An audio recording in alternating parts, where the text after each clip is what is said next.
দশম শ্রেণীর যারা ছাত্রছাত্রী রয়েছে, তোমাদের আজ ম্যাথ থেকে সুদ কষার অঙ্ক আমি কষে দেখাবো। 2.1 একের দাগের অঙ্ক কি রয়েছে? দুই বন্ধু একসঙ্গে একটি ছোট ব্যবসা চালাবার জন্য বার্ষিক 12% সরল সুদের হারে একটি ব্যাংক থেকে 15,000 টাকা ধার নিলেন। 4 বছর পরে ওই টাকার জন্য তাদের কত টাকা সুদ দিতে হবে?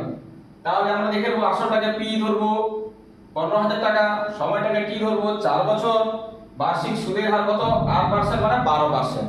এবার কি করব? মোট সুদ, অতএব দিয়ে মোট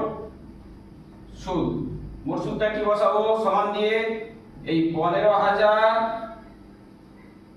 ইন্টু 12 ইন্টু 4। তাহলে এখানে 12% মানে কি? আমরা শতকরা 100, 0 কেটে দিলাম, এই 0টা কেটে দিলাম, গুণ করে এটা বসাবো 7,200 টাকা। তাহলে অতএব দিয়ে তাদের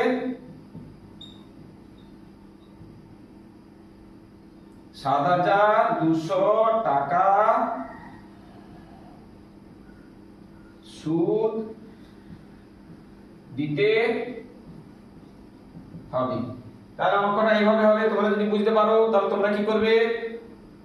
এটা যদি বুঝতে না পারো তাহলে তোমরা কমেন্ট করবে, আর যদি বুঝতে পারো তাহলে পরের ভিডিও পাওয়ার জন্য ফলো দিয়ে সাবস্ক্রাইব করে চ্যানেলটার পাশে থাকবে।